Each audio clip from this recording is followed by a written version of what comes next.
Chers étudiants, chères étudiantes, bonjour à tous et bienvenue dans ce cours des dipôles magnétiques qui fait partie du module électromagnétisme dans le vide. Ce cours est destiné aux étudiants de la filière SM et S4 et considéré comme la suite des autres cours déjà établis en présentiel.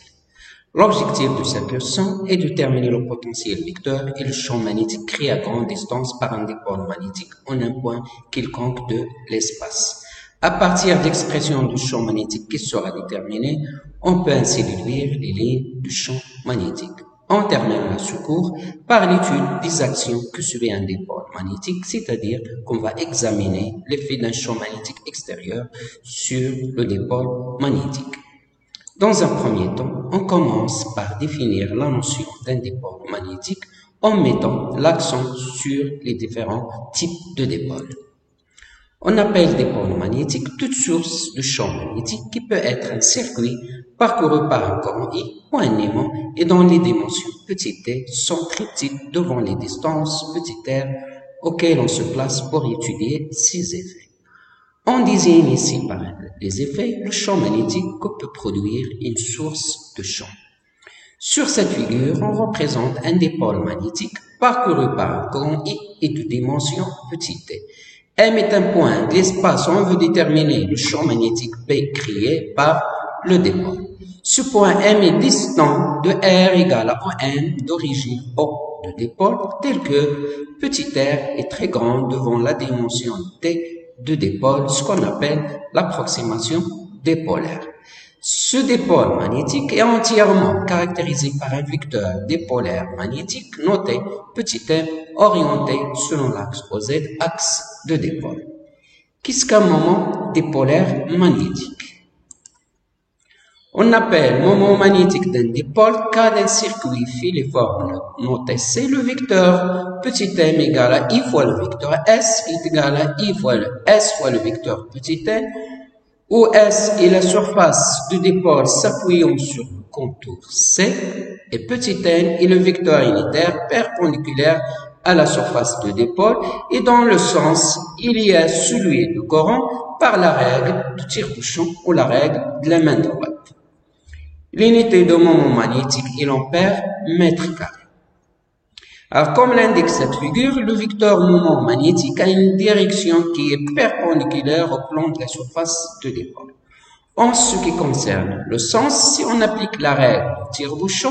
celui-ci, c'est-à-dire le tire-bouchon, il tourne dans le sens de I et progresse vers le haut, c'est-à-dire vers le sens du vecteur N normal à la surface de dipôle. Pour une bobine inspire identique, le vecteur moment magnétique total s'écrit vecteur M égale à N fois le vecteur moment magnétique d'une seule spire égale à N fois le courant I fois S fois le vecteur petit n, ou encore N fois le courant I fois le vecteur S. Passons aux différents types de dipôles. On distingue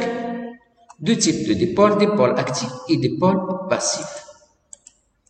Lorsqu'on considère les actions exercées par le dipôle de dimension petit t, en un point N situé à une distance petit r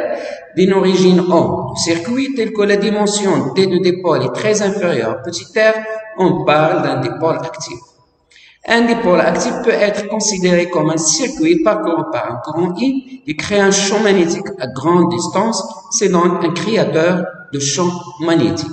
Dans le cas contraire, si un dipôle magnétique parcouru par un courant I subit les actions d'un champ magnétique extérieur et dont les dimensions petit t sont très petites vis-à-vis de la distance petit r caractéristique de la variation de champ, c'est-à-dire pour d très inférieur à r, on parle d'un dipôle passif. Alors dans ce cas, le champ extérieur qui agit sur le dipôle est uniforme ou quasi uniforme.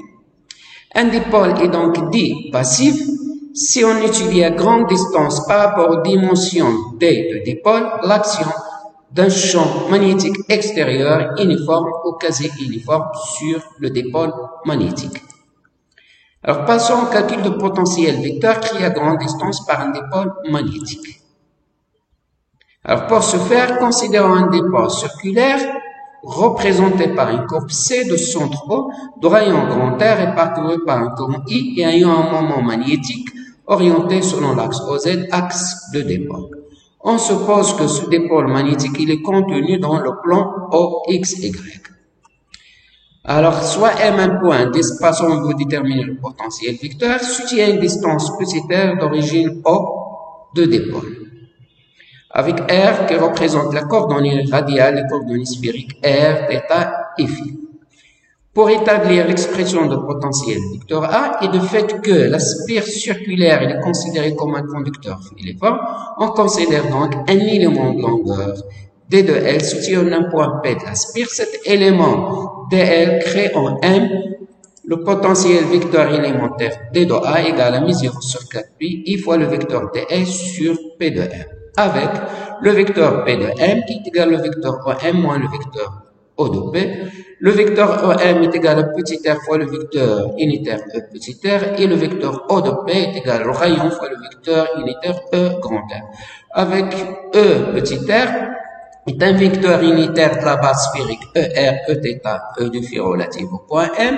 et le vecteur unitaire E grand R est un vecteur unitaire de la base polaire ER, E de psi, avec E de psi, un vecteur unitaire qui est perpendiculaire à E de R et parallèle à DL. À partir de l'expression vectorielle de P de M, alors on en déduit le module de Pm qui est égal à la racine de Pm scalaire P de M, ou encore P de M est égal à la racine de R carré moins 2 fois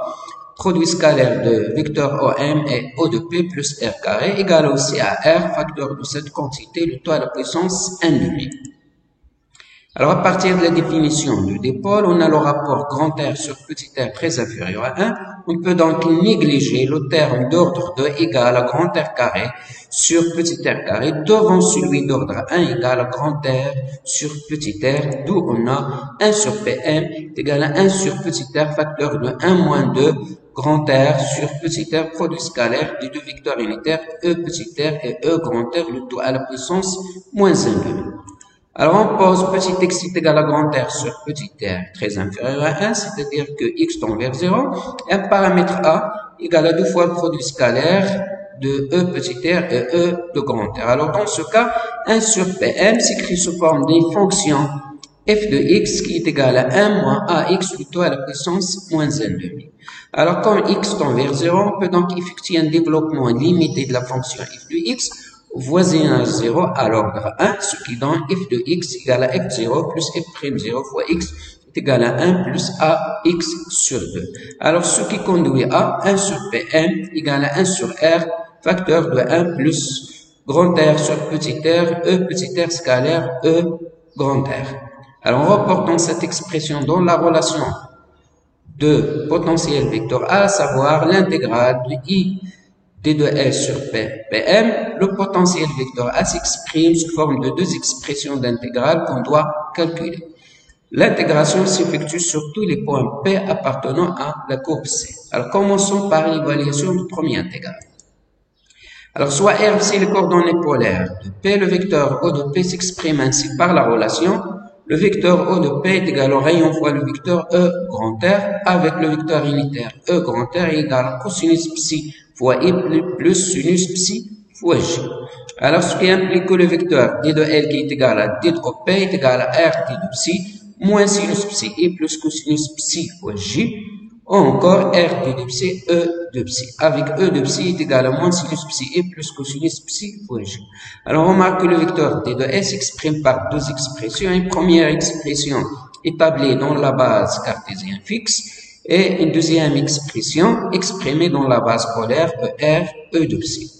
Or, l'intégration des vecteurs D de L doit se fixer dans une base qui est fixe, et comme E de psi est un vecteur mobile, pour intégrer, on doit donc choisir pour le vecteur dl la première expression égale à R d de psi moins sinus psi de I plus cosinus psi fois J. Alors, comme l'intégrale de cos psi d de psi égale l'intégrale de sinus psi d de psi entre 0 et 2p, alors l'intégrale du vecteur d de L pour tous les points p appartenant à la courbe C égale à vecteur 0. Alors, passons à l'évaluation de deuxième intégrale. Alors, pour calculer ce deuxième intégral, on doit déterminer le produit scalaire E de R et E de grand R dans la base cartésienne fixe. Alors, c'est R, θ et phi les coordonnées sphériques du point L. Alors, ce qui implique que le vecteur E petit r égale à sinus θ E de rho plus cosinus θ fois le vecteur K, avec E de rho qui est égal à cosinus phi I plus sinus phi fois G, un vecteur unitaire dans le plan XY. Alors, ce qui entraîne que le vecteur unitaire E petit r égale à sinus θ cosinus phi fois I plus sinus θ fois sinus phi fois J plus cos θ fois le vecteur K, expression que vous connaissez déjà en coordonnées sphériques. Alors, en calculant le produit scalaire des deux vecteurs unitaires E petit r et E grand R, on trouve que ce produit scalaire est égal à sinus θ cosinus phi cosinus psi plus sinus θ sinus phi sinus de psi. En insérant ce résultat de produit scalaire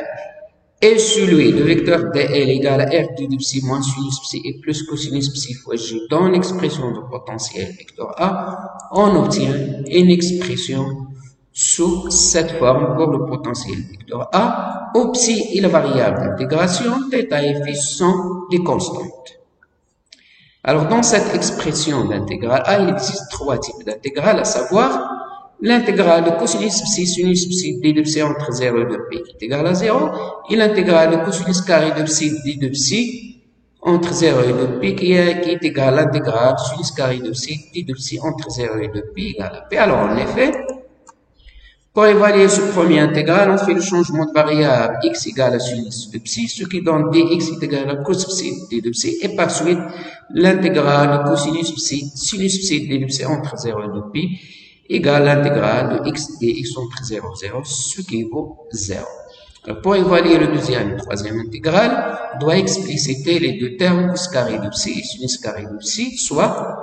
cos carré de psi est égal à 1 demi-facteur de 1 plus cosinus de psi, et sinus carré de psi est égal à 1 demi-facteur de 1 moins cosinus de psi. Et comme l'intégrale de cosinus de 2 psi d de psi entre 0 et 2 pi égale à 0, alors l'intégrale de cos carré de psi d de psi égale à l'intégrale de sinus carré de psi d de psi entre 0 et 2 pi égale à 1. Alors, en insérant ce résultat d'intégrale dans l'expression de potentiel vecteur A, on obtient une expression sous cette forme qui peut encore s'écrire de manière réduite, mais 0 petit m sur 4pr carré sinus θ E de phi avec petit m égale à I fois S égale à IPR carré, où S qui est égal à PR carré, la surface de dipôle, et E de phi est égal à moins sinus phi I plus cosinus phi fois J. Alors, on a déjà montré que le dipôle magnétique il est caractérisé par un vecteur moment magnétique. On doit donc exprimer ce potentiel vecteur A en fonction de vecteur moment magnétique M. Alors, en rappelant que le vecteur unitaire ER il est donné sous cette expression, et en calculant le produit vectoriel de K et R qui est égal à sinus θ E de phi, en utilisant les deux relations, vecteur M égale à M fois le vecteur A, le vecteur unitaire ER égale le vecteur R sur petit r, alors finalement, on trouve que le potentiel vecteur créé à grande distance par un dipôle magnétique de forme circulaire a pour expression A égale à μ0 sur 4pi, le vecteur moment, produit vectoriel vecteur R sur R3.